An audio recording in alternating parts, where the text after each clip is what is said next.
लोकसभा मतदारसंघातून महाविकास आघाडीचे उमेदवार खासदार डॉक्टर अमोल कोल्हे यांनी विजय संपादन केला आहे। आपल्या साहेब आहेत डॉक्टर खासदार अमोल कोल्हे। खासदार साहेब काय सांगाल, आपण या आठवड्याच्या लढतीमध्ये विजय संपादित केलाय?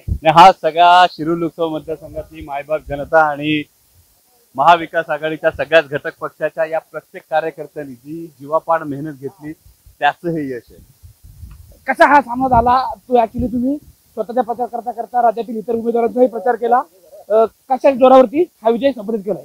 नाही, हा मायबाप जनतेच्या वर जो विश्वास होता त्या विश्वासाच्या जोरावर आणि आमच्या सर्व कार्यकर्त्यांनी जी जीवापाड मेहनत केली त्या विश्वासाच्या जोरावर हा विजय संपादन झाला। खर तर भाजपने आपकी बार 400 बार असा नारा दिला होता, मात्र 400 बारची नारा देणारा भाजप 300च्या आतमध्ये थांबली आहे। म्हणजे या पद्धतीने जी जनतेमध्ये जी नाराजी होती हा एक खोटं परसेप्शन तयार करण्याचा प्रयत्न झाला होता आणि अजून अंतिम निकाल आणि अंतिम कॉम्बिनेशन काय समोर येतात हे बघणं इंटरेस्टिंग असेल। खरं तर उपमुख्यमंत्री अजित पवार यांनी तुमच्या विरोधात कडवं आव्हान उभं केलं होतं, तुम्हाला चॅलेंज केलं होतं, मात्र तुम्ही तर विजय संपादित केलाय।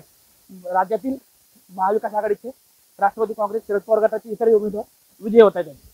त्यामुळे खरी राष्ट्रवादी काँग्रेस पक्ष कोणाचा आहे ही महाराष्ट्रातल्या जनतेनं हा स्पष्ट कौल दिलेला आहे आणि त्यामुळे आदरणीय पवारसाहेबांच्या नेतृत्वाखाली लढत असताना इतका देदीप्यमान विजय हा इतक्या सगळ्या उमेदवारांना मिळाला।